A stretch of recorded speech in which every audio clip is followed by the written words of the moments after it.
started. Thanks for coming as usual on Monday. Really appreciate it. Know you guys have a job to do, and I think you guys do a great job of giving us the coverage that we want here in our program. So again, I thank you guys for that. As normal here on Monday, I just review the game quickly, kind of preview the upcoming opponent, and then answer any questions. Just going back and taking a look at the Illinois review. Obviously, it was a great win for our program, for our players, everyone really involved, coaches, support staff, everybody in the organization. It was a great feeling in the locker room, fun plane ride home for everybody. And it's just really cool to see those players get a chance to celebrate the way that they did. So it was fun. And when you can go on the road and win, we got 3 new starters in the secondary. We're missing one of our starting offensive linemen. And be able to pull off that win is great. The challenge for us now, though, is being able to reset our focus and get ready for the next opportunity, the next challenge, and be able to go play with that same energy, same passion, same physicality, and just execute better in certain situations and in certain calls. But that's our challenge. And when a team is really on the hunt and really chasing to try to improve and be the best that they can be, that's what good teams do. That's what good players do. They have that ability to be able to reset and refocus and get up for the next challenge. And I thought we had 2 really good weeks of preparation for that Illinois game, and that obviously helped us have success. We had focused preparation, and we need to get that again as we move on to play Purdue here this next week.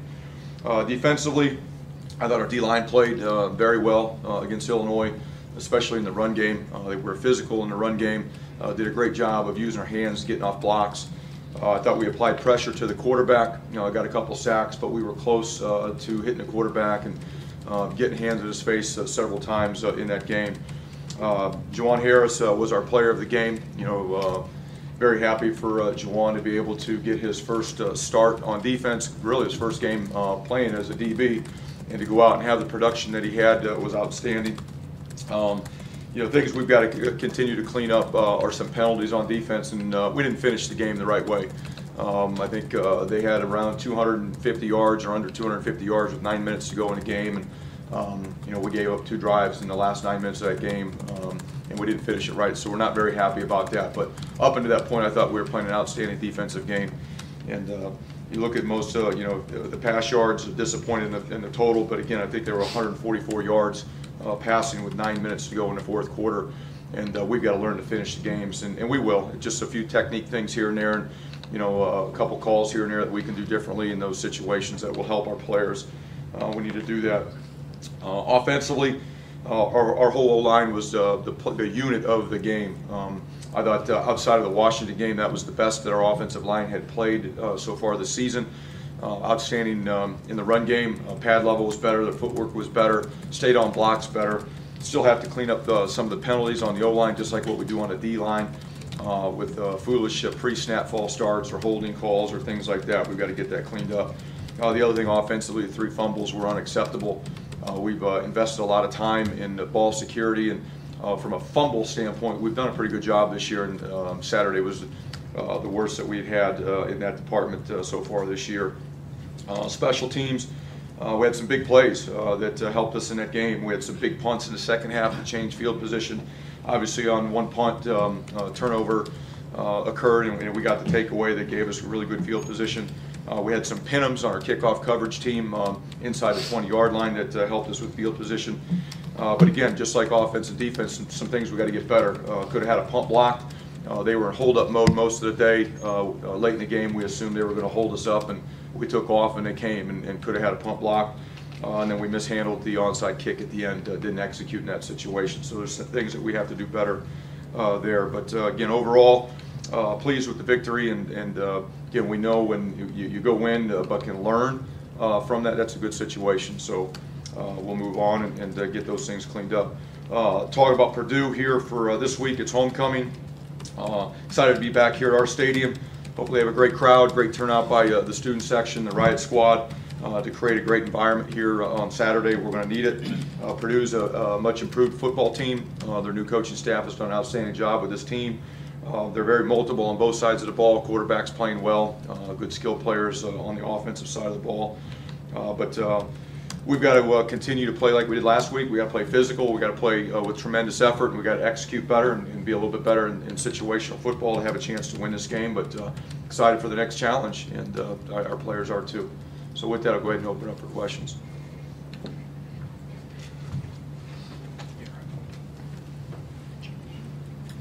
Chris, quarterback, how did Gio come out? After you said after the game that you would check on his knee. How did he come out of that? And It's he's day to day. Okay. And then, so do you expect him to start? Day to day. Okay. And what did you? A couple times, I know he only threw 10 passes, but a couple times he rolled out, whether designed or because of pressure, and made a nice throw on the run. Can you talk about the element that, how he's able to do that, and what kind of element that brings to your offense? Yeah, I mean it's a different element. It's one that we really felt like we needed as we evaluate ourselves in a bye week. You know, with where we were at offensively, with the way our O-line was playing, our wide receivers were playing, the way we weren't protecting the quarterback as good as we want. We wanted a more mobile quarterback, and that's really what went into the decision to play Gio, and we got that. We got exactly that in that game.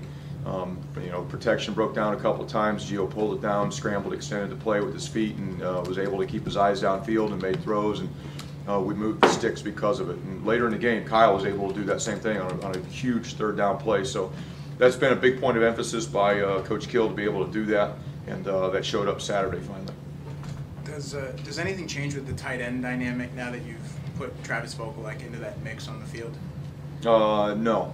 I mean, our tight ends are playing well. You know, I think Travis has done an outstanding job in practice making plays, and has earned the opportunity to go out and try to help us make plays on Saturday. Chris, the way you guys were able to run the ball on Saturday against a run defense that statistically was not good, do you envision that same possibility coming against Purdue? Again, another run defense who statistically is not quite there. Every week's different, you know, and we were clicking on all cylinders last week in the run game. We played in my opinion, pretty physical up front on the offensive line. But every week's different, you know. Again, you go back to the Washington game where our line played pretty good, pretty physical, protected the quarterback, we ran the ball in that game. It didn't happen the next week. So nothing's guaranteed. Our guys have to show up, and they got to grind, they got to work, and they got to keep trying to get better every week. And that's what I talked about. Every really good unit, good players, good teams are able to reset their focus and go out and prepare, you know, for that next opponent. If you don't, the performance isn't going to look the same. I don't care about the opponent's stats. It doesn't matter to me. You know, Purdue's got good players. You know, we got to go play, and we're going to have to prepare exceptionally well this week to go out and be able to even come close to doing what we did this last week. Coach, this Purdue team seems a lot improved from last year. What concerns you most about them? You know, everything. You know, I'm more concerned about us. You know, being able to recapture the focus and the energy and the passion and the physicality that we played with last Saturday. I mean, that's our challenge. You know, Purdue's a much improved football team. They've got big physical guys on both sides, up front on both sides. They've got skilled players in the right positions. Their quarterbacks are playing well. Very multiple, create some schematic problems on both sides of the ball. But I'm not worried about that. I'm more worried about our team being able to, again, refocus and prepare the way that they did for that Illinois game if we're going to have a chance in this game. That's what we have to be able to do. Chris, at safety, what's the update on Kai Hester? No update.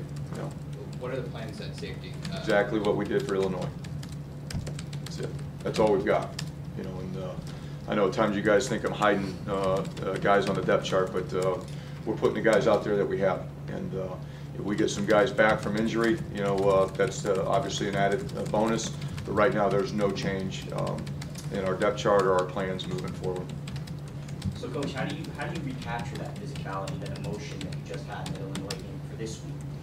Get our guys to forget about it and remember about the process to create that and what they did, how they practiced, how they prepared, the last 48 hours of the week, how they really locked in to their assignments and what we needed to do and our plan to win.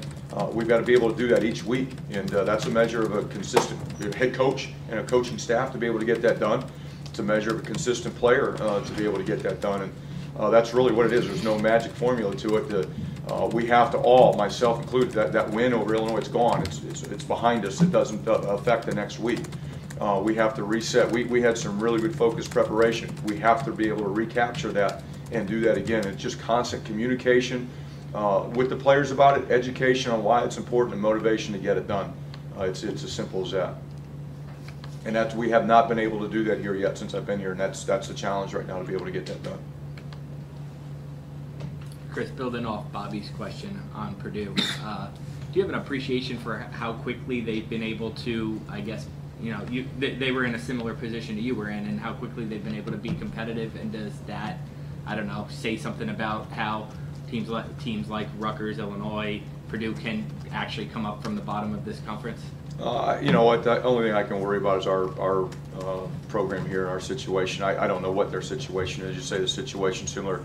All situations are different, and nobody really knows what the situations are until you're actually on the inside. So all I know is Jeff Brum's done an outstanding job. He's been a successful head coach at Western Kentucky. I got a ton of respect for him and his staff. They won games there. They built an outstanding program there. They've shown up on Purdue's campus, and they've done a nice job in the short time they've been there. To even come close to comparing and contrasting and talking about the situation he took over, that wouldn't even be the right thing to do. Coach, you mentioned Juwan Harris, Player of the Week. When you're recruiting a guy, how much do you factor in his ability to be able to play on both sides of the ball at one of those skill spots? At this level, that's really hard to do. I mean, we're doing it out of necessity. It's not something that a lot of guys have the ability to do, nor do we want to have a bunch of guys that can do that. We want to be able to go out and recruit guys that can play wideout, guys that can go play DB. Miles Nash has been doing it for the majority of the year. He's been playing tight end. He's been playing defensive end. So Juwan's not the first one to do that. But again, we're doing both of those things out of necessity. I mean, that's where we're at with our roster, and that's what we have to do to try to give ourselves a chance to win. But we are concerned in recruiting about guys playing multiple sports. And if a guy that we recruit has some flexibility in his position to play one side or go over to the other side, that's obviously an added bonus. But it's not like we're out. We're not any different than anyone else. We're not out looking to recruit a bunch of two-way players. It's just not what you necessarily do. Coach, when you guys have the injuries that you've had and depth issues, and then you see guys that step up, just like this past weekend, Juwan is a good example there. How much confidence does this give the locker room, knowing that there are guys that are going to step up and fill those voids? Yeah, it really what it does, it speaks volumes of the character of the players and the selflessness of the players, because Juwan didn't just step up to fill a void. I mean, he changed positions. And sometimes that's hard to do, especially if you feel like you're pretty good and you add value at a position, it's your natural position. To ask you to go to the other side of the ball and play a position that's not your natural position, you've never played, that says a lot about an individual. And we talked about this victory against Illinois. It wasn't just about the victory. I mean, we didn't out-execute Illinois. I thought we out-toughed them, in my opinion, and honestly, it was more about the brotherhood of our football team that won that game, because we had guys that were selfless, guys that did step up, guys that were hurting that we didn't know if they could play when the foot hit the ball on Saturday, and they did play, and they played every rep. Guys that were going down and running a lot, taking a lot of reps on special teams and on offense and defense, that just didn't want to come out of the game, even though they were tired, they were hurting, they felt like they might start to cramp, and they went. And that speaks a lot about our brotherhood, on this team and in that locker room as much as it does anything else. Final question to Ryan. Obviously, the way you guys ran the balls, kind of the way you've always wanted to play, talking about toughness up front and whatnot. But do you guys need to get more out of the passing game into that regard? How much did Janarian give you guys a lift? Yeah, everyone talks about you run the ball, pass the ball, balance. All of those things are important, but at the end of the day, we got to do what we got to do to be able to win football games. Is there going to be a game down the road on our schedule at some point that we need to have balance and be able to throw? Absolutely. We're not going to be able to go out there and do what we did every Saturday. It'd be awesome. It'd be great if we could, but we're also realistic, and that's probably not going to be the case. So. Yeah, we would love to have balance in our offense. Saturday, we didn't need it, and if you don't need it, you don't use it, but we didn't need it. Janarian gave the whole football team a spark. He was back there as a returner, didn't get a lot of opportunities to return on kickoffs and on punts, just with the nature of the way they punted the ball. But anytime Janarian's back there, our football team's confidence is elevated, because we know a big play could potentially happen. With him out there at wide receiver, it's the same thing. He did catch a nice ball over the middle. We got him a bubble screen that he had a nice gain on. We got called for holding. But whenever he's out there, again, he's just one of those players that makes the others around him elevate their play because they're so confident in what he can do. And that's what he brings to our football team as much as anything.